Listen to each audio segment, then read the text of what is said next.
gente, esse é o podcast Temos Algo a Dizer. A gente está aqui hoje recebendo a Cris Aradirá. Esse podcast é patrocinado pela 9ª edição do Fomento à Cultura da Periferia São Paulo, pelo projeto realizado pelo projeto Arte de Subúrbio, né? E o coletivo Periferia no Foco.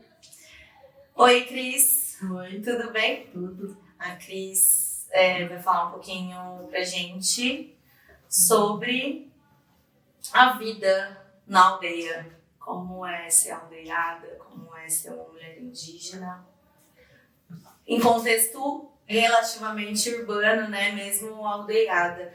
Eu fiz algumas perguntas, mas queria que você falasse um pouco sobre o seu nome, qual é a aldeia, como é dividido lá, fala um pouquinho isso pra gente. Bom, então, boa noite, né? Boa noite. O meu nome em Guarani é Aradirá, eu sou a Cristina, como liderança da aldeia Itacupé. Então, vou falar um pouco da nossa vida, do dia a dia, né? O que a gente faz, como que é. Então, em primeiro lugar, quero dizer assim que na aldeia, a nossa vida, os nossos dias a dias, é bem tranquilo, a gente vive à vontade, com as crianças, com os adultos, com as ações. Então, tudo que a gente faz na aldeia é coletivo, né? Primeiro porque na nossa cultura, o nosso conhecimento, sabedoria, tudo vem dos Tiramões, que são os líderes espirituais. O Xamã seria o pajé, é isso? Isso. Qual é essa diferença, né? Tem a ver com a etnia, essa diferença? O nome, né? Os nomes de quem cuida das ervas, cada etnia. Por exemplo, o Tiramões, ele é um líder espiritual que ele cuida das pessoas quando estão doentes, que aconselha. Sim. Mas essa parte, né? Agora, o pajé que vocês falam, que vocês usam, Tá. é umas palavras que vocês aprenderam do livro, né? Por isso que para nós não existe essa palavra pajé. Pajé, se for significar essa palavra pajé, para nós é uma pessoa que faz mal, né? Uma pessoa que, por assim, não existe pessoas que a gente fala que é macumbeira, que isso. Então, isso para nós é pajé. Foi usado pejorativamente, né? Sim. Pelos não indígenas. Pelos não indígenas. Construído pela colonização. Isso. São nomes construídos pela colonização. Então, por isso que muitos que não conhecem falam, né, pajé, mas só para ficar ciente que essa palavra não existe, né? Exatamente. Então, se for um homem, é Tiramões, e se for uma mulher, Tchedjari. Tchedjari. Cris, você pode contar pra gente como começou a sua caminhada como liderança dentro da aldeia? A sua história mesmo, né? Como que foi liderar ali, virar uma das lideranças das matriarcas ali dentro da Itacupé? Ou como liderança mulher, né? Como que é construído isso? Então, desde 2010 em diante, como a gente começou a abrir essa aldeia, fez uma retomada. Sim, a primeira moradora fui eu, né, nessa aldeia Itacupé. E para mim poder fazer, montar uma aldeia e viver hoje o que eu vivo agora, e ser uma mulher liderança, que na nossa costume, assim, né, a gente não vai num lugar onde a gente tem que ir, né, vai porque quer. Então tudo vem da nossa fé, a nossa crença. Então eu morava ali ali no Tecoapuaú, que aí eu tive um sonho, né, de que eu teria que ir morar nesse espaço.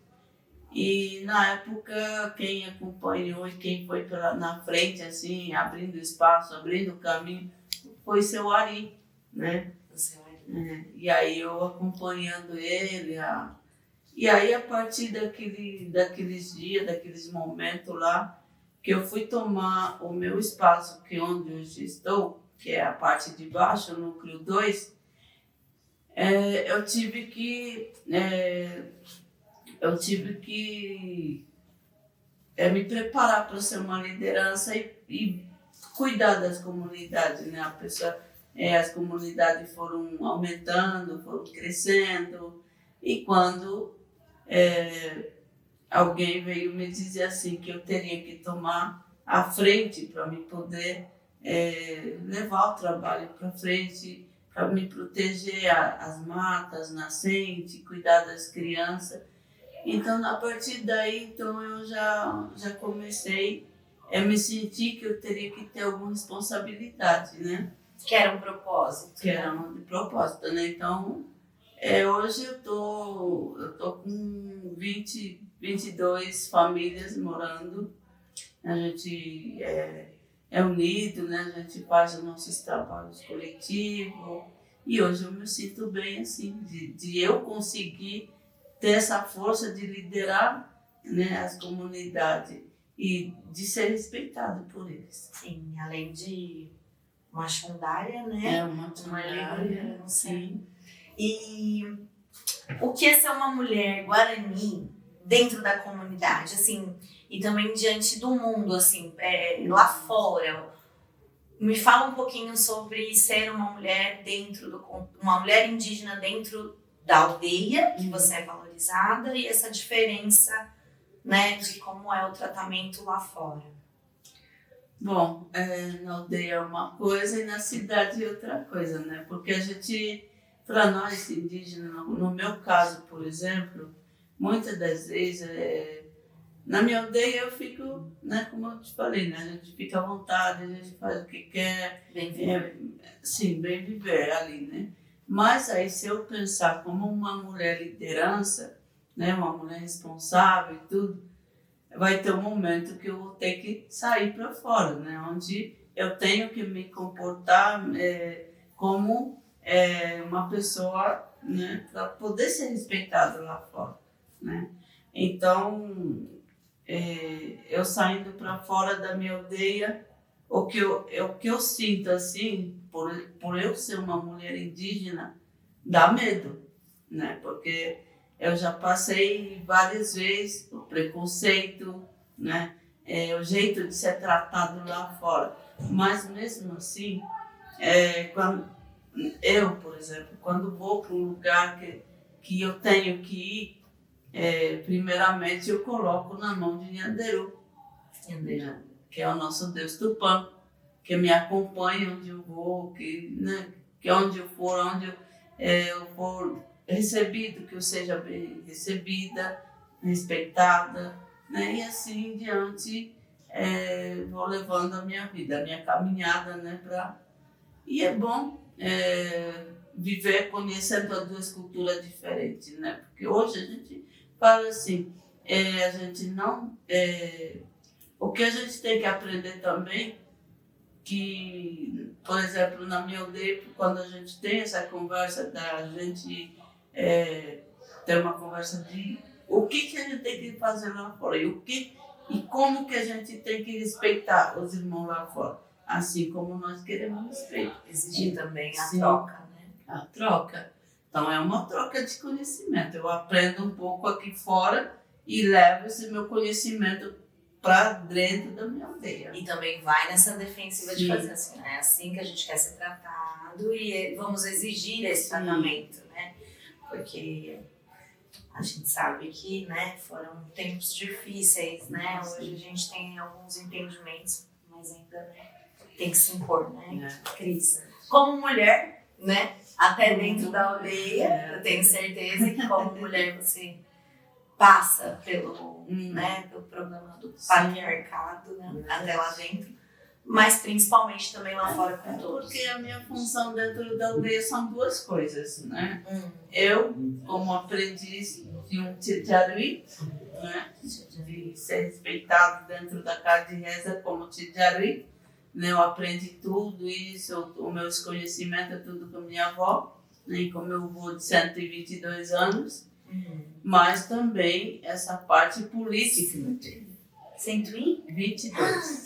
Ele tem até hoje. Ele já se foi, mas ele durou 102. Eu estou com a minha avó com 102, acamada na sala de casa. Então, que bom. É forte. Então, é raro hoje em dia a gente ver as pessoas com essa idade. Com certeza. Eu tenho 52, eu falo, meu Deus, será que eu vou conseguir? Mas eu acredito que não. Tudo isso devido aos alimentos que hoje a gente está, né? Então, não é fácil.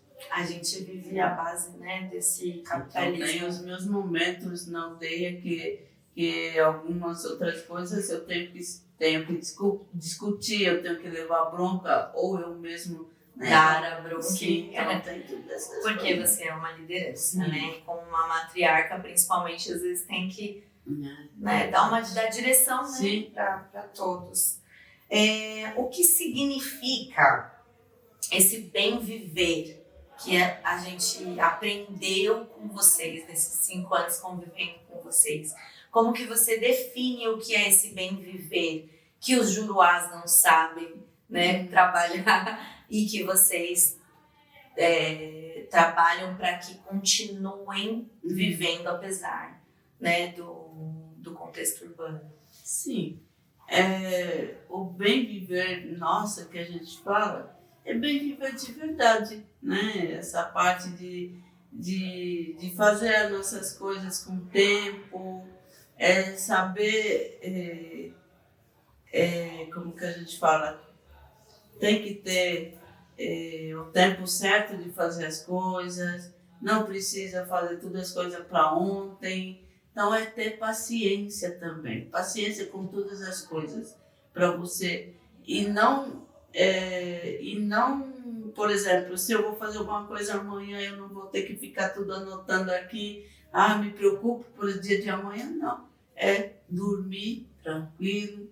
Se tiver que acontecer. E aí amanhã é outro dia, viva o seu dia de amanhã. Sem uma pressão, de hoje, né? Sim. Porque se você dorme com o olho fechado e outro aberto, você não vai conseguir. E não tem bem viver, né? Porque o sono Então é isso, a gente se alimenta a hora que a gente quiser. A gente tem os nossos momentos de nós fazer nossas atividades com as crianças. Então tudo isso é o bem viver. Né? A gente agradece ter pego um pouquinho. Eu falo que assim, uma das partes que eu mais aprendi nesses 5 anos com os guaranis foi isso, exatamente isso, respira, pensa, não faz nada. Hoje mesmo você falou isso pra mim, hoje mesmo, sabe? Se tiver que acontecer, vai acontecer, tudo tem seu tempo.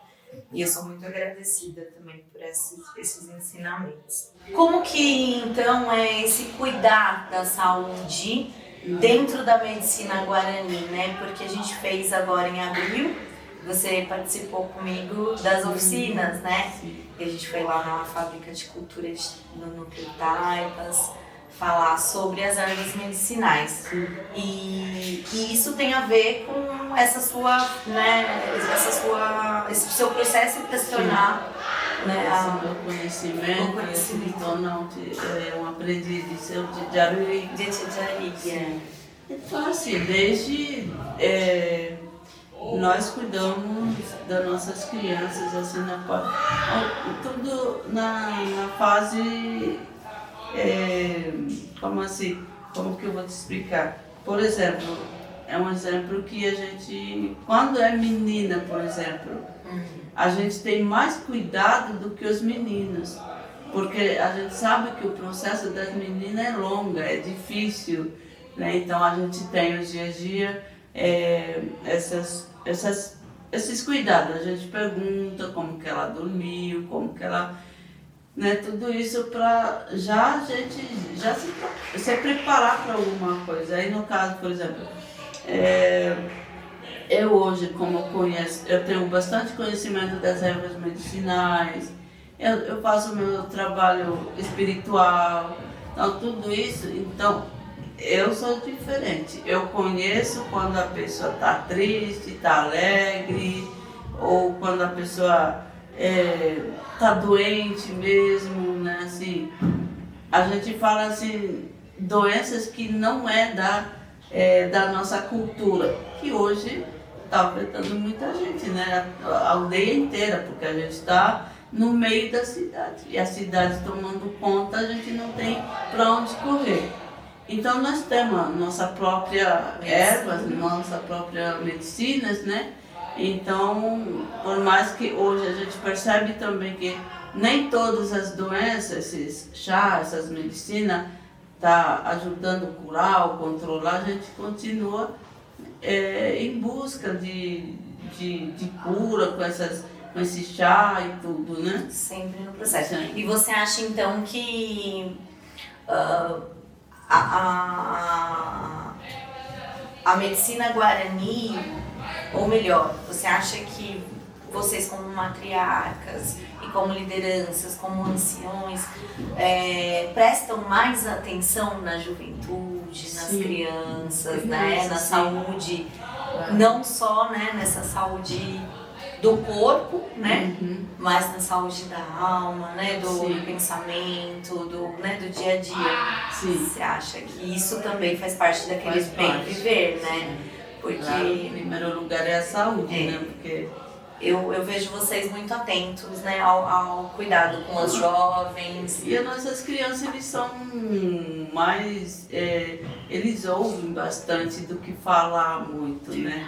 A gente não tem esse costume de ficar gritando, não vai aí, é perigoso, você vai cair, levanta daí, porque isso também atrapalha O pensamento. O Antes dele chegar, você já tá, ele não consegue nem... E se eu for gritar, por exemplo, eu tenho uma criança, e aí ele vai ali, eu falo, não vai aí, vai cair, não come isso, não vai se sujar. Se eu fico fazendo isso, ele fica meio...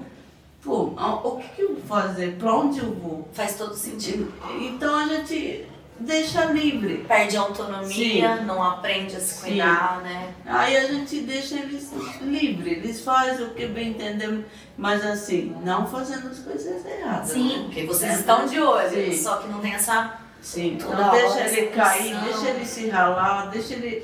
Mas aí a gente fala, é para isso que a gente está aconselhando. Você não fazer isso. Não vai ali, mas não experimentar. Sim. Então a gente fala assim, é melhor que depois que a gente apanha que a gente aprende. Então é dessa forma, né? Então tem que aprender um pouco. Né? E acho que é muito da cultura branca não deixar a gente aprender sozinho as coisas, né? E aí tem essa parte, né, de ouvir muitos juruá que não são indígenas, né? Eles acham que está cuidando bastante do corpo, da saúde, dos filhos, mas toda hora está gritando, não vai ali, você vai cair, não vai se sujar que Nossa Senhora. Então, e o grito é uma coisa isso que não é vida para as crianças, saudável. Não é saudável. Traumatiza. Então, você tem que deixar, porque a terra só assim, ó, a terra ela é feita, Deus criou para a gente estar pisando ali, vivendo. E por que a gente não vai querer que uma criança se suja de terra? Né? Faz bem, né? Às vezes se sujar de uma lama, de um barro. Não é sujeira. Não é sujeira, porque sem ela a gente não vive, né? Porque a gente fala mãe terra, né? Então por que a gente vai ter que proibir tudo isso, né? Então é liberdade. Tem um nome, né? Da Mãe Terra. Mãe Terra. Como que tem dois nomes principais. Yanderu seria o Deus maior, né? E não tem uma representatividade de uma divindade indígena que é representada pela mulher? Tem um nome. Agora eu me esqueci. Eu vi no museu. Eu participei da exposição do museu e com algumas fotos.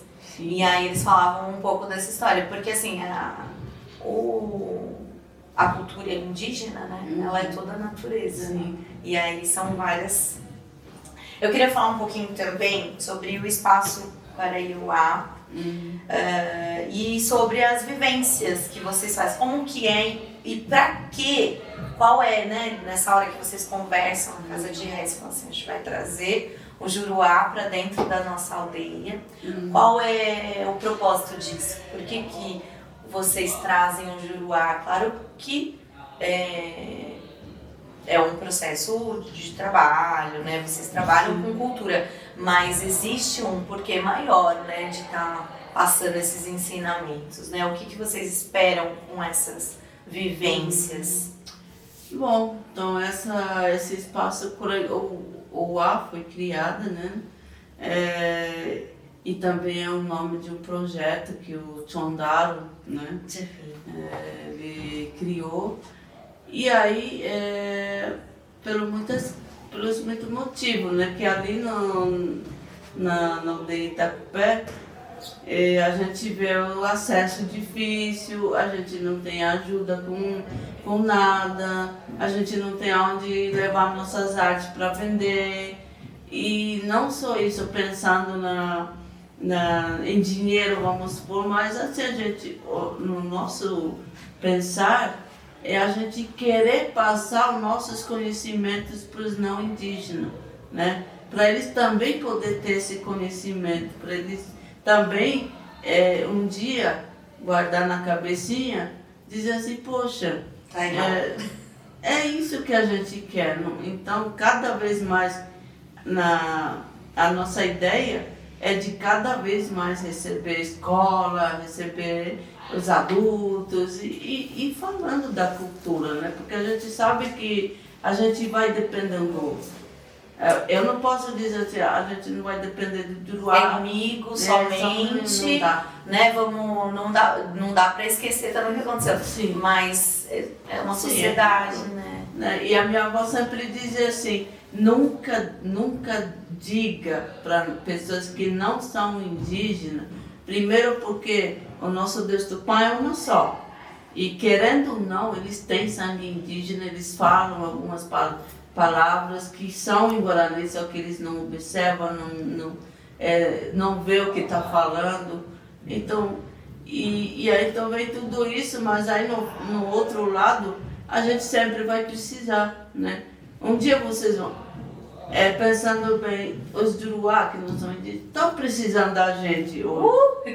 Precisam da gente porque do nosso conhecimento é que eles também vão criando, né? Então, a gente precisa um do outro. Por exemplo, a gente tem que aprender a respeitar a natureza, respeitar os rios, né? Que plantar mais árvore, não sei o que, tudo isso. Você acha que os Juruá iriam pensar dessa forma sozinhos? Não. Eles observam que os indígenas eles têm esses cuidados com a mãe terra, né? Porque a gente acredita assim que todas as coisas têm o seu espírito. Então, por isso, esse espaço ela foi criado para receber escola, visita e a gente ir passando o nosso conhecimento. E a gente quer cada vez mais, né, fazer essa amizade, essa integração, né, para que poder um dia ter um mundo melhor, né, amiga? Um mundo, sim, né, uma sociedade mais justa, mais saudável. Sim, é claro que além de tudo isso também a gente sempre precisamos para tudo de vocês. Na questão de alimento, a gente não tem espaço suficiente para plantar.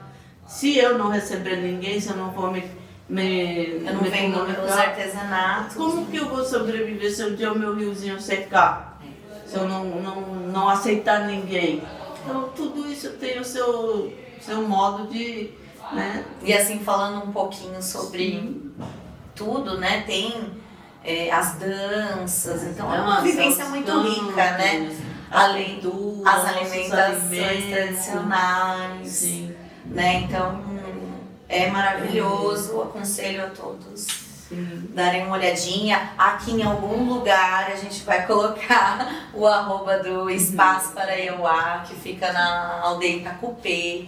Núcleo 2, aqui no Jaraguá, né? Então, nós temos hoje 8 aldeias, né? Itacupé é uma delas, que também tem mais de um núcleo.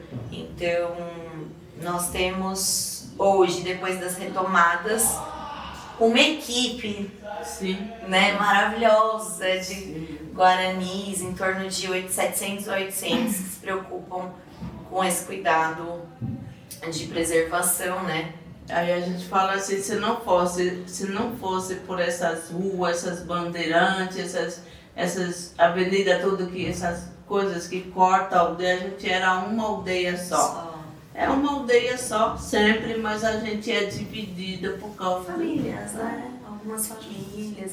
E isso é normal, eu acho que, tipo, é claro que dentro do contexto que a gente está vivendo, né? É igual uma cidade, aqui é Vila Maria, aqui é Vila Maria, aqui é assim. É muito legal. Você... posso falar você? Eu falo você, pra você não use senhora. Uma moça bonita dessa, nova. As mulheres da cidade, se elas soubessem da força, você gostaria que as mulheres, e você acha que as mulheres não indígenas, elas são mais fortes ou mais fracas nesse sentido de lidar com o dia a dia, com os problemas, com os maridos, no contexto geral? Você acha que a educação indígena, né, que você teve da sua mãe, te torna uma mulher, né, de sua mãe, sua avó, seus, e toda a aldeia que é diferente da gente, que às vezes é criada por uma mulher só? Vocês ainda, né, têm assim um acolhimento de comunidade, né?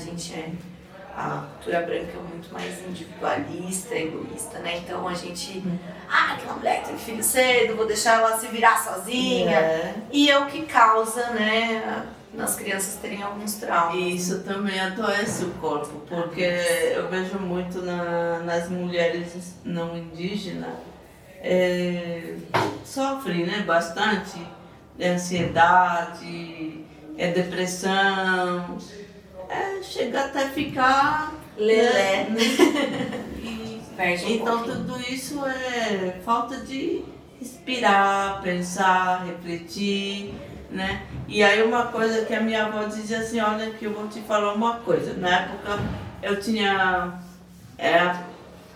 20 anos. Aí ela chegou e falou assim, olha, uma coisa eu vou te ensinar. Você nunca fala, e fala assim, você nunca vai falar para o seu marido, ela falou. Você nunca vai aprender a dizer, não gosto e não vou querer que você fale que é meu marido. Porque o marido que você tem, um dia você vai perder. Alguém vai roubar, alguém vai levar. Então não é seu. O que é seu que você tem é uma roupa, pode ser um colar, mas também nem tudo isso. O que você tem que aprender a dar valor é eu que sou sua mãe. Porque eu carreguei você 9 meses na barriga, eu te cuidei até você ficar até essa idade. Então eu sou o primeiro que você tem que me valorizar e chorar por mim, gritar por mim, não por seu marido que não cuidou nem um dia em você. Não ter essa dependência, sim, né? E aí o marido é uma coisa tipo o objeto que você tem. Mãe, vai, volta. Se quiser voltar de novo. Agora filho não, filho mãe também não. É isso que eu aprendi.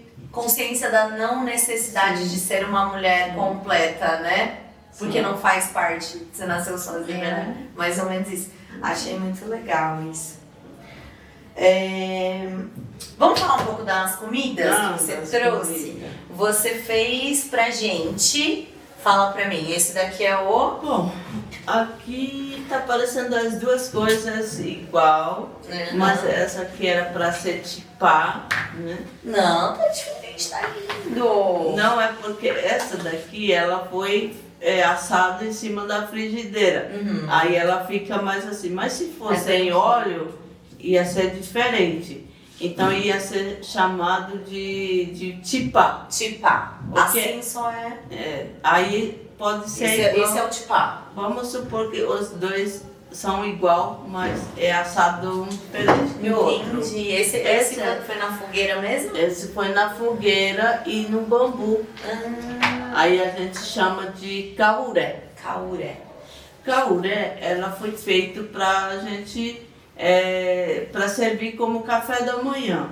A gente come com carne, com peixe assado. Deixa eu experimentar. E aí ela é mais sequinha, mais crocante assim. E hoje a gente pode rechear ela do jeito que a gente quiser também. Mas na aldeia a gente come mais com mel, né? Eu fui, peguei esse melzinho, que eu lembro da nossa vivência. E lembro que esse daqui é uma delícia. E esse também. E esse é o tipá. Esse é o tipá. Se quiserem experimentar com mel, manda ver. Muito bom. Então é isso, né? Na aldeia, a nossa refeição, o nosso alimento mais saudável que a gente tem, mas também a gente fala assim, tudo que é feito de milho, para nós é saudável, né? Porque ela tem que ser tirada da roça, tirada na hora. Então, milho, mandioca, batata doce, peixe, tudo é saudável para nós. Até o mel hoje não é mais natural, hoje é melado, eles fazem de açúcar, né? O mel natural já é bem mais difícil de se encontrar. Sim, vocês estão voltando, né, com o cultivo Sim. de abelhas nativas, lá tem algumas aldeias que estão.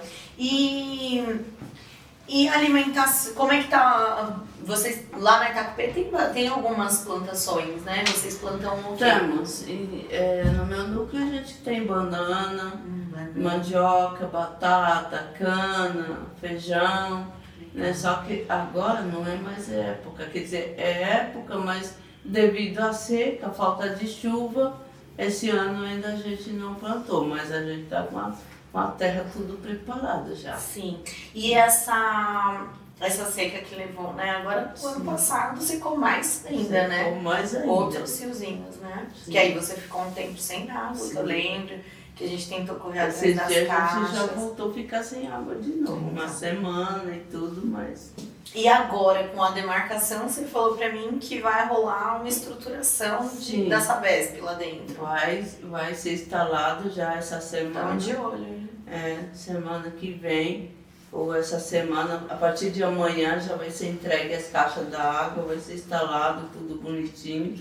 E assim a gente fica muito mais feliz até, né? Porque não vai faltar água para fazer o banho, para alimento, até para regar a horta. O mínimo, né? Sim. Só que aí a gente pretende também permanecer com uma caixa d'água de nascente, porque a gente não pode esquecer da água de nascente, que foi ela que deu conta da gente até agora, né? Então, por mais que ela tá pequenininha agora, mas... E existe como melhorar isso lá dentro? Existe alguma coisa, algum reflorestamento ali perto, né? Tipo específico, para dar uma aumentada nas nascentes? Nas nascentes. Olha, a questão da nascente, o que eu acho assim que tá secando as nascentes são eucalipto, que não são brasileiros, mas é muito, né? Então elas estão muito na beirada da nascente. A minha ideia é que se der tudo certo, fazer um projeto para tirar e reflorestar. Que é o que faz com os cafés também, né? Sim. Que eles também atrapalham todo esse processo das abelhas e das plantações. Então é isso. Maravilha. Como que você vê essa luta pela terra, pra gente, né? Depois a gente vai ter uma finalização, mas assim, a penúltima pergunta que eu acho que é legal a gente falar é sobre a demarcação, né? Ela demorou um tempinho e ela veio agora. Ela veio aonde que ela já estava e aumentou? Você sabe me dizer? Essa parte e o que melhorou, assim, no geral, né? O que você, né, como uma das lideranças lá dentro, você ouviu que vai mudar a partir dessa documentação que a gente, que essa luta de vocês conquistou? Bom, então a nossa luta ela demorou bastante, né? Na questão de demarcação da terra. E durante que eles não conseguiam até esse processo, né, de demarcação, a gente vinha sofrendo bastante coisa, não podia ser construída alguma coisa, ou a gente não podia inventar nada porque não era, né? Então, hoje, depois que é já demarcado, agora é muito mais melhor. Porque a gente pode fazer o que a gente... por exemplo, se eu quiser uma escola, se eu quiser... Então, eu acho assim... A parte burocrática muda tudo, porque aí lá dentro vocês têm autonomia para estar criando instituições indígenas com associações da maneira como vocês quiserem, sem ter essa limitação. Porque antes a gente não podia. Então, aí depois que teve essa demarcação, hoje a gente é mais livre para fazer nossos trabalhos, as coisas acontecerem, né? Então, isso eu acho legal. Né? E a gente não se preocupar também aonde a gente vai pisar próprio ali na nossa aldeia, né? Porque antes era cheio de arame, cerca, que, nossa, se eu pisar ali já é né? Então, o outro lado. Não, a gente é mais livre. Então veio como um ufa, né? Que conseguimos, depois de muito finalmente, mais, né? Poder criar, viver ali na mata, buscar algumas ervas, das nossas crianças poder entrar onde eles querem. Então, tudo isso é muito mais melhor do que antes, essa parte. Cris, quero agradecer muito a sua presença. Em nome do coletivo, do Projeto Arte Subúrbio, a nossa mensagem é que quem precisar e quem puder ajudar, e quem tiver contatos, porque a gente sabe que as ajudas são pontuais. A gente precisa de resoluções mais efetivas dentro das aldeias, a parte básica mesmo. Então a gente estava falando da Sabesp com as estruturações, porque é um perrengue, né, amiga? Sim. Então qualquer contato pode falar com a gente também. A gente falou que vai colocar, né, aqui os arrobas, mas quem quiser entrar em contato no nosso WhatsApp também para qualquer ajuda direta, a gente vai passar o contato da Cris e aí ela vai falar quais são as demandas emergenciais, né? E como participar de vivência, como conhecer a aldeia num total. Então, Cris, obrigada pela sua participação. Você, além de uma liderança maravilhosa, né? Uma mulher de garra, uma guerreira, é uma amiga pessoal que veio construindo para mim, que sempre que eu preciso de uma palavra boa, você dá assim, sem querer e vai como uma amiga mesmo. Então eu agradeço essa parceria que a gente tem, viu? Tamo junto. Obrigada, gente. Esse foi o podcast Temos Algo a Dizer, do projeto Arte de Subúrbio, patrocinado pelo Fomento à Cultura da Periferia, 9ª edição. Vem com a gente.